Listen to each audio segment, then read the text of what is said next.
let me drop this background here. Let's show up some videos. I pulled 8 different clips, and these are the opening sets. So the very first play of the game, the very first offense the Cavs have run, designed to get a certain guy a certain look. Now, when I went into this project, and if this is real hoop stuff, by the way. Like, if you ain't ready for X's and O's, then you can just log out. But we're going to get deep in the weeds here. And hopefully some of y'all like it. If you don't, we won't get this deep again. I was hoping to find some pattern and some trend. I really didn't.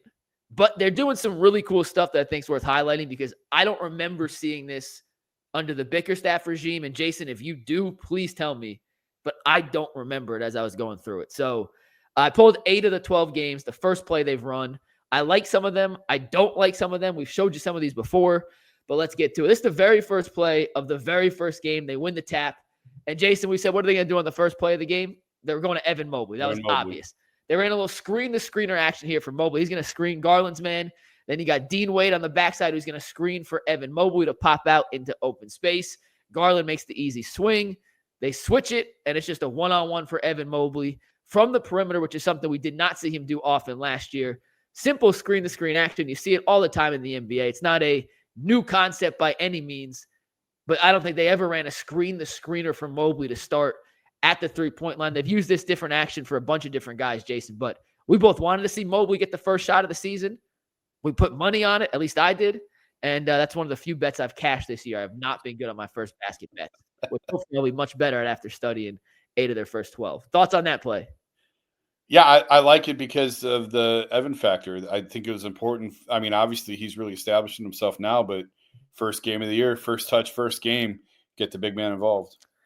So they run a little screen-to-screen on the first play. Against the Pistons in the second game, we saw Mobley get it on the top of the wing against the Raptors. The second game, they run a little cross-screen. Donovan screens for Evan's guy. Evan comes down to the block.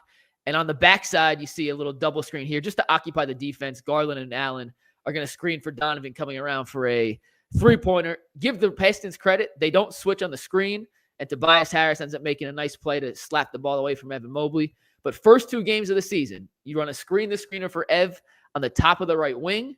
Second game of the season, do a little cross-screen action. Have Donovan coming off a double on the strong side here as a secondary option, but making an early emphasis to get Evan involved in the first 2 games. Since then, Evan ran a first play for Ev. So we saw the first 2 games, both for Mobley since then. It hasn't been for number 4. I wonder if any part of that is because he's so active and involved, they don't feel the need to force it to him now. We're still so early into the season, but we've seen such a different player. Part of the reason that I felt like they need to be going to him for the first touch, and I still think they should, is just you're forcing the action. You're forcing him to get involved early because it wasn't coming to him naturally last year and in previous years. So you make it, you demand it to happen. And that's what the Cavs did when Kevin Love was here. You demanded him to get involved early because sometimes Kyrie and LeBron would ignore him. So you're going to make sure that he gets his touches early. But Evan has been so good this year that you really don't need to force it, I guess. No, this next one we talked about when we spoke about Darius Garland a couple weeks ago. It's just a little opportunity to get Darius in a one-on-one pick and roll situation. Josh Hart makes the silly decision to go under by the ghost screen on top. I'll pause it. I didn't draw this one up because we had done it previously. But right here, Garland sets a fake ghost screen. Josh Hart's not sure if he's going to help out and show on Dean Wade or if he's going to follow Darius Garland. He comes down underneath the Allen screen. Once he's on the downside, that's an open lane to the middle for Darius, and he puts Cat in a what do I do situation. If I don't show, it's an alley-oop. Or if I don't show, it's a shot. If I show, it's an alley-oop. Pretty simple action here for the Cavs. They run this a ton with Garland and Mitchell. We're going to see it again in a little bit, but a pretty simple play we broke down earlier. Jason, this might be my favorite play they've run so far. This is against the Magic. I think you and I were both at this game. And they're going to set a little double screen here for Donovan Mitchell. They set it up super simple, Mobley to Mitchell, and right here. So Allen's going to screen for Kentavious Caldwell-Pope. Then you have Dean Wade, who's going to screen Mo Wagner, who's guarding Jared Allen. Wade's going to pop up. Donovan's going to come off this double screen, and watch Mo Wagner. He's just in a pickle. What do I do? Do I help on Dean Wade? Do I show off Darius? Is Evan going to roll for a lob? He has 3 guys he's keeping an eye on, and what does he do? He does nothing. He stands there, and Darius gets right to there. Watch him again as it goes through. You're going to see the stop and start here. But the Cavs put essentially a 1-on-3 here with the cross motion and the way they space the floor and the timing of which they screen. Once again, Wade's going to pop to the top, so you can't just leave him wide open.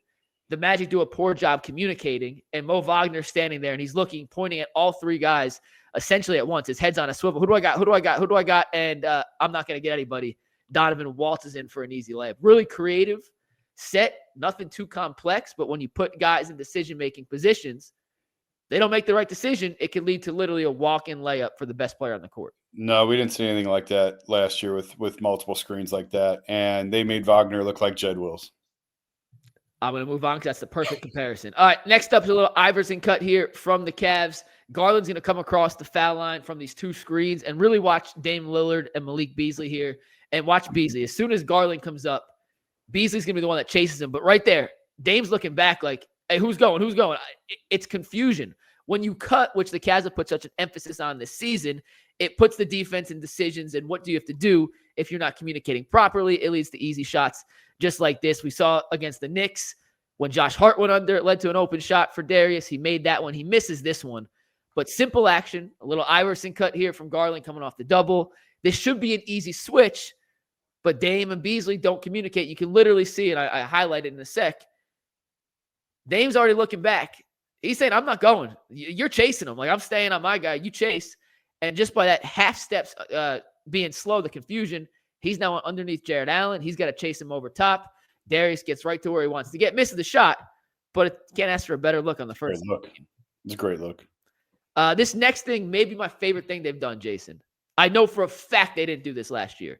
They're doing fake cuts into screens, and the NBA is kind of picking up on this. The Cavs are one of the early adopters. But we're going to show you these back-to-back plays, similar stuff. Isaac Okoro, watch him here. You see Darius is already in a screening position, right? Yep. Setting a screen. You assume Isaac is going to come through there to the corner or clear out, but instead he's going to hit him with a little hezzy hey, and he's going to run hard, cut, but then he's going to turn around and screen for Darius's guy. And watch what happens to the Pelicans. It's a bit of a moving screen, whatever. They didn't call it, so it doesn't count. But a little hezzy hey on the screen, all the action is set up. You've seen this on tape a million times. If Darius is setting a screen, Okoro's coming through and then clearing out to the opposite corner. Instead, he comes and picks off Alvarado's guy who's not in a defensive position. You can see the guy who's supposed to guard Okoro. He's not anywhere to help Darius, who then comes off this pin down here from Jared Allen, steps right into a three.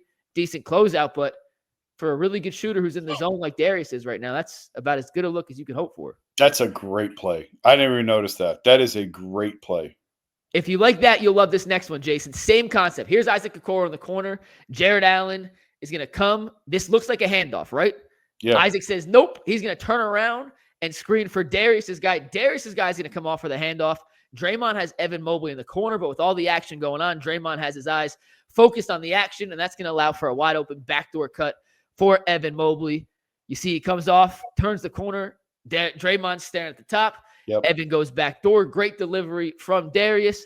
Evan, you love to see him finish it, but he gets fouled and 2 foul shots. Same action. I haven't seen it before this season. Any team really set these fake screens come around into a screen, and the Cavs are using it. It has to be a nightmare to defend because you don't know if it's a real screen or not, and you're already communicating switch, switch, switch. Well, now if it's not a screen, what do you do? And it's putting the defense in another situation where they have to make on-the-fly, split-second decisions. And when you have movement like this, one false look, and that's all it takes from Draymond here. It's a look. And Evan's smart enough to cut back door, and it should have been a dunk, but he took the fouls instead. That's really good. Yeah. We didn't see anything close to this last year. And this last play I actually hate. It's just a high screen for Donovan Mitchell. This one makes – I mean, you get your best player a high screen. They ended up getting shot. There's nothing special about it. We saw a lot of that last year. This is a lot of what it looked like last year. Yeah, it really is. Nothing special. I mean, every team runs this play. It's as basic as it gets. But you see some of the intricate concepts they run. You're not going to have something deep in the bag every time. But you look at the totality of what they're running to start these games, Jason, it's a lot of really, really, really good stuff. Yeah. No, it's great. And it's really funny to close with that one that you closed with because that looks very similar to what they ran last year. So you can really juxtapose what they're doing now and what they were doing last year.